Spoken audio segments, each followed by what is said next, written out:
Hey guys, আসসালামু আলাইকুম। আশা করি সকলেই ভালো আছেন। তো আপনার দোয়া আলহামদুলিল্লাহ আমি অনেক ভালো আছি। তো এটা হচ্ছে আপনার গাজীপুর চৌরাস্তা, দেখতেই পারতেছেন কতটুকু পানি হয়েছে। আমার লাইফে দেখা এটাই ফার্স্ট টাইম কতটুকু পানি হয়েছে। তো আপনারা দেখেন এখানে মনে হয় সাঁতার কাটা যাবে।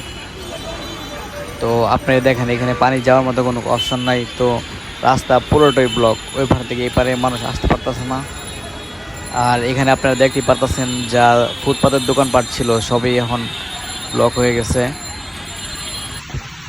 এখানে গাজীপুর চৌরাস্তা থেকে একদম কোনাবাড়ি ফ্লাইওভার অবধি রাস্তার ভিতর পানি উঠে গেছে। জীবনের প্রথম দেখলাম বাংলাদেশের ভিতর এত বড় বন্যা হইলো। তো ভিডিওটা দেখে থাকেন আপনারা।